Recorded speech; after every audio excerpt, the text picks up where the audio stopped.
Welcome, Farewell fans. Welcome to another episode.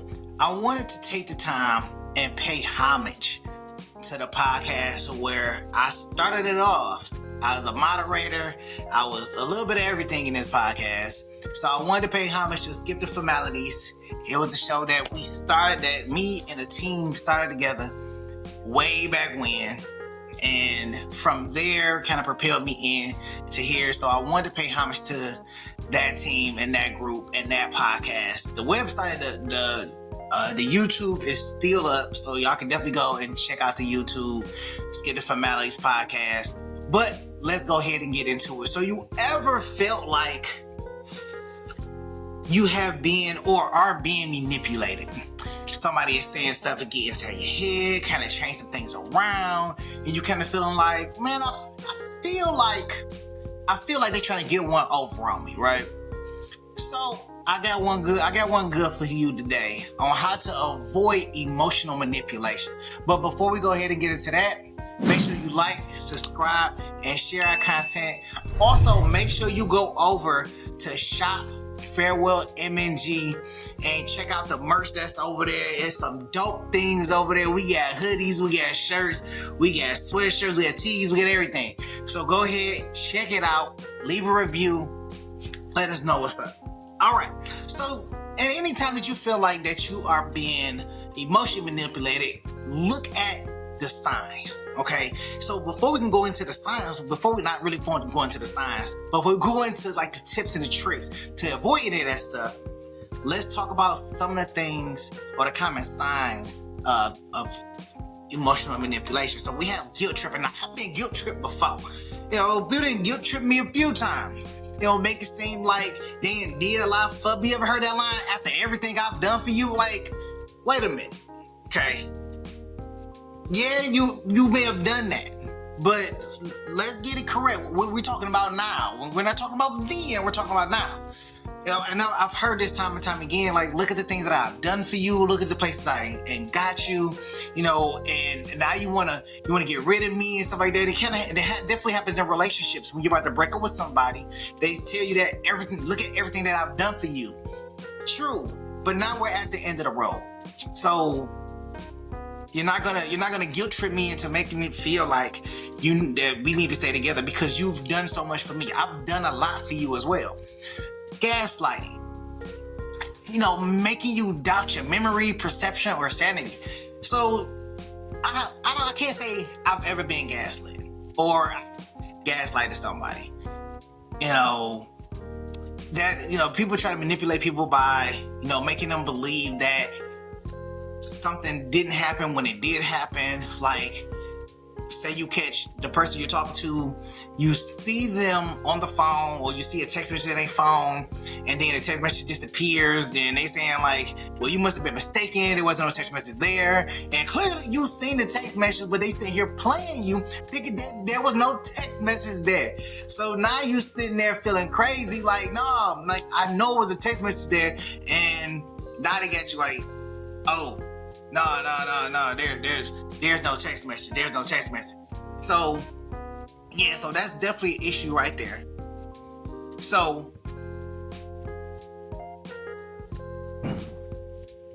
then you have like the silent treatment. Now, I've got that before. I ain't got on a girl's nerves.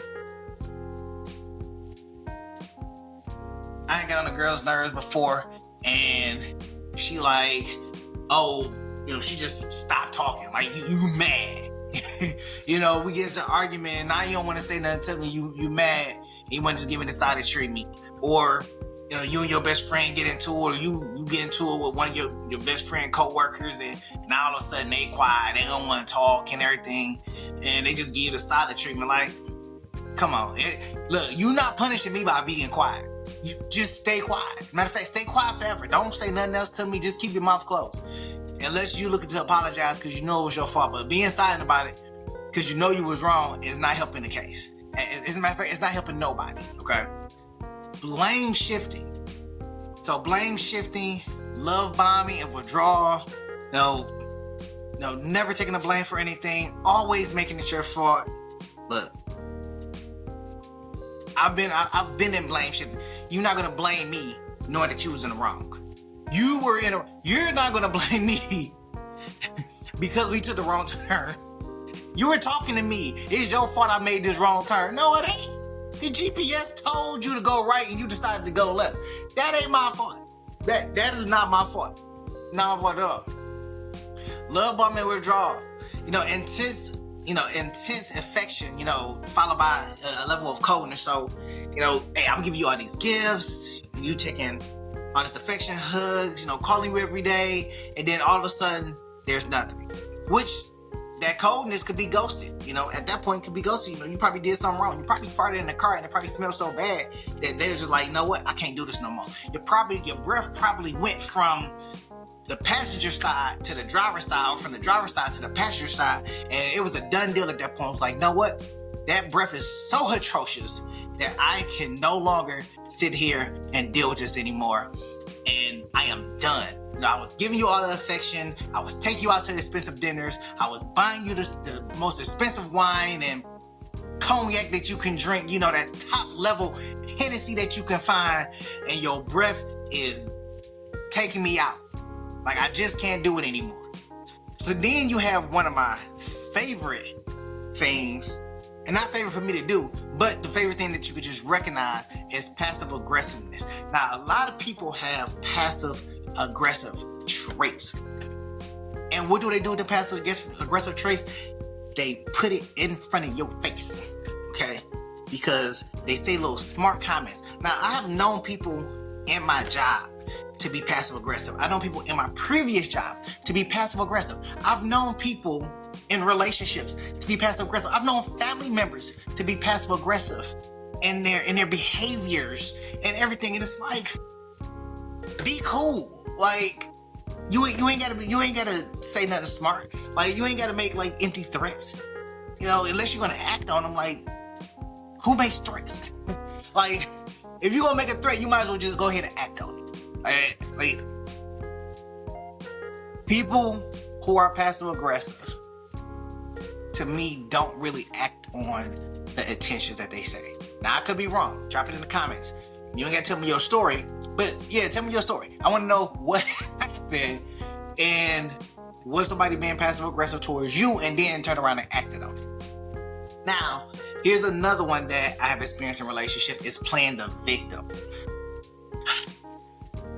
You know a person that plays a victim because they sit there and they make you feel like you're attacking them, or because you're being assertive, or you're trying to hold them accountable. And the first thing they say is, well, I can't do this. I can't do it. Prime example, my son's mother used to do the same thing. When, she would call about her son and everything, she would make I would tell her, because she would make the excuse. I would tell her, like, I just want you to be there for your son. We don't need any money. We don't need anything. Go ahead and get on your feet so you can go ahead and be there for your son. And the first thing that she would say is, well, I don't have a car, and I've been, on the streets and in and out of different homes, and, currently I'm living with my sister, but, that can change. And it's like, I'm not trying to kick you while you're down. I want you to be better. I want you to be better for your son.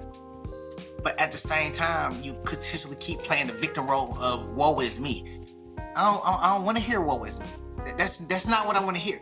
I really want to hear that you're getting yourself together and that you're putting yourself in a prime position to take care of your child, not putting yourself in a position to get on my nerves. Like not even trying to be funny. Because playing a victim and consistently making excuses for yourself so I can feel bad is a problem. I was in a relationship with a girl that did the same thing. Was, it's woe is me. I don't have a car. I just want to do this in life. I don't have the education, and I don't want to have the debt, and I don't feel like I'm going to get really far. And it's like, dang, bro, like seriously, like this is literally the conversation that I'm having with a person that I'm interested in, and you're sitting here telling me that you just don't have it. Like, there's nothing. You're nothing. Not that she's nothing, but she just played the victim a lot, especially when it came to her job, and she felt like her job was, they did something with her different than they did with somebody else, and she refused to go back to the job after that. Like, it was a crazy thing. Matter of fact, here's a story. So I was dating this young lady, and her job was far out, and what ended up happening is that at work somebody had took her catalytic converter, and from there she felt like she was violated and decided that she wasn't going to go back to work until she could feel safe. So I don't really know what that meant, but she wanted to feel safe at her job, so she decided that she wasn't going to go back to work. So in my mind, I'm like, okay, so you gonna quit your job because they took your catalytic converter off your car? For what reason? I'm trying to understand the reason. Well, this was her response. Well, when the last girl got her car broke into, they gave her a gift card and a whole bunch of other stuff. Why they can't do that for me? Wait. So they bust her when they broke her and gave her a gift card because they broke in her car. They took your catalytic converter and you want them to do the same thing. I'm not saying that it's right or wrong. I'm just saying pick and choose your battles. I don't think this was better to be fucked. She ended up getting fired at the end of the day. she played the victim for a whole week and got fired. So y'all let me know, am I wrong for thinking the way that I think? Because I think she fought the wrong fight. I think she probably should have did something different, because she was looking for another job but couldn't find a job where she made more money, and she was a supervisor. And I'm understand, like, so you just about to let money walk out? I wonder if she's like satisfied with her decision not to date. I don't know. I'm not gonna ask her, but who knows? All right, so here are some tips to tackle emotional manipulation. Here goes some know-hows and here goes everything. And you know me, I got a few stories I can share to tell you all the ins and outs and stuff, because my experience is just, it's no different than anybody else's experience, but sometimes I think the stuff is a little funny. So first, you want to recognize the patterns, okay? So you got to learn how to identify manipulative behavior. Keep track of the situations that leave you feeling drained, guilty, unsure, or unassured. Jeez, I'm losing track of thought. So where does the first step towards change? So yes, you have to be aware that there is a particular change that is happening. So just like what women say, they have women's intuition, and they know when things are off with man. And then I seen somebody say that in the same token, you can't tell when a man is unhappy. So I guess women's intuition is real or not real. I don't know. But recognizing the patterns, recognize when somebody's trying to manipulate you, they're trying to guilt trip you into a certain situation, they're trying to love bomb you, and being able to just know that something is wrong, which kind of leads us to our next point, which is trust your feelings. So if you know that something feels off, you know that something is right, that gut feeling is telling you that you need to leave, you need to walk away, you need to get away, you definitely want to go ahead and follow that feeling. Trust your gut, because in the long run, sometimes it's going to be true. Like, there was a time where me and a friend was at a club, we was having a good time, and for some reason something didn't feel right, something felt off. Like, things started to like change. There was more people in the club, and this particular club we go to is pretty open space, and there's normally not a lot of people there. And this particular night there was a lot of people there, and the music ended early, and it's kind of like, okay, that's a little different. And I was just like, hey, look, I think we need to just go ahead and leave. Like, something don't feel right. And even though nothing transpired that night, I just felt in my gut that something didn't feel right. I trusted my gut, and I dipped out. I left. Okay. And sometimes it be like that. And you have to just know and understand, like, sometimes it's just time to go. You can't sit there and try to second guess how you feel or ignore the way that you feel because you never know what's going to happen. And sometimes you have that feeling, hello bitch. Sometimes you have that feeling, it's just like, all right, let me just go. Let me just go. Now the other thing, and this is like one of my favorite things, and I talk about it a lot, is set clear boundaries. You have to know what's your limit, and you got to be assertive when you do this stuff. You have to set the limits, calmly and assertively. You got to be consistent, okay? If you don't like to be called after 10 o'clock, you have to make sure that there's no phone calls at 10 o'clock. No exceptions. If you know that you don't want nobody to come to your house unannounced, there's no coming to.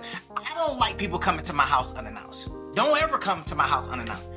That is the quick story.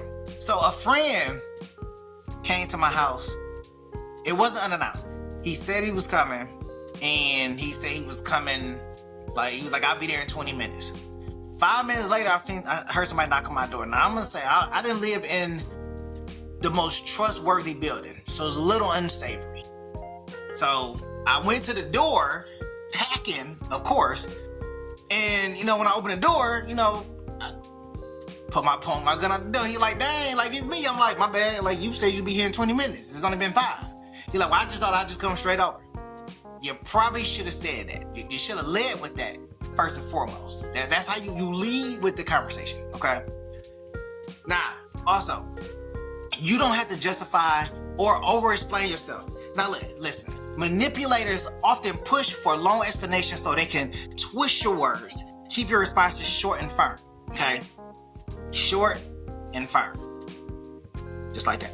Short and firm. You ain't got to go no further. Because when you start explaining yourself, you start explaining yourself into a circle, and then you start over justifying yourself, then you give the person time and ammunition to wrap you up in your own word. Well, you just said this when you said that, so what are you really talking about? Do you mean this or you mean that? And that just gives them it becomes open season, because now they're going to poke holes in you trying to set boundaries. They're going to poke holes in your good feelings. They're going to poke holes in all that stuff, right? And the next one is, and I really like this one because I learned this as a supervisor, is when you're talking to somebody, you don't say you, okay? Especially when you're dealing with a situation, you don't say you. You say I. You use I statements. No, I feel disrespected. I feel like you taking advantage of me. I feel like you don't listen to me. I feel like that my feelings aren't being recognized. Those I statements come in. So those I statements really are beneficial for when you have those conversations. And then you gotta avoid engaging in their game. So again, that goes back to keeping it short and firm. You don't want to get into a back and forth to where you're questioning yourself, trying to decide whether or not your feelings are valid, whether or not you're setting actual and feasible boundaries, because they will turn you around and then you be sitting there looking crazy, like you're really gonna be messed up at that point in time, because you be like, well, I thought no, wait, no, that's not what I meant. That's how that conversation is gonna go. You're gonna be stuttering. You're gonna be able to get a clear thought out or make a complete sentence. You're gonna be completely messed up. At the end of the day, if you really, really need to, get support.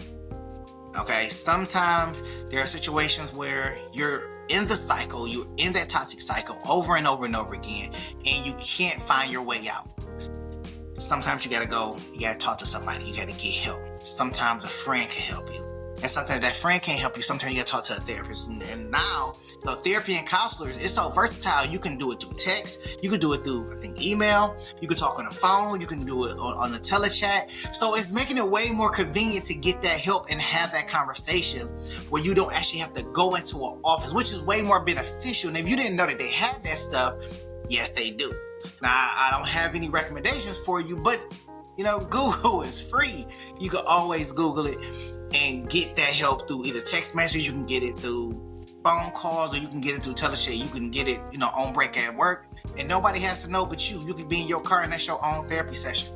But definitely reach out and get help. And you don't even have to get help just on those situations, but you can just get help for yourself and just have conversation to have somebody that is unbiased having a conversation with you, that doesn't know you and is just listening to the situation from the outside in. Sometimes we just need somebody to talk to, and it all works out for the better. Now, if you need to always document, if you want to document interactions, I have to get better at this, especially when I'm at work and certain things occur and you want to just make sure that you have documentation, especially if you have to go talk to HR about anything. Definitely got to get into the practice of documenting things at work, especially if the manipulation is happening at work. Also, know when to walk away. Okay, this goes back to knowing what battles to fight, is knowing when to walk away. Every battle isn't worth fighting, and to protect your mental, to protect your emotions, to protect your integrity, to protect a lot of things, sometimes it's just best to not engage at all and just kind of just focus on protecting yourself and walking away. Knowing what battles to fight is one of the most important things that I've learned, especially reading strategy books and everything. Knowing what battles to fight, because if you fight the wrong battles, you may end up losing. If you fight a whole nother situation, you may end up losing. So know when to walk away is probably one of the best things that you can do. You don't have to stay in unhealthy relationships. You don't have to stay in toxic workplaces. You don't have to stay in places that make you feel uncomfortable. One of the best advices that I can give you is, if you feel like you're in a toxic relationship or you feel like you're at a toxic workplace, you can always leave. And if you can't leave, you can always get help to validate what you're thinking, to validate how you feel. So with that, I bid you farewell. Thank you for watching the show. Thank you for everybody that subscribed. Thank you to all the Farewell fans that are out there. I really appreciate you and everything that,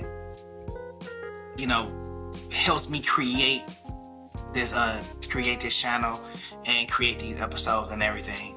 Don't forget to like, share, subscribe. I'll catch you on the next go around. Peace.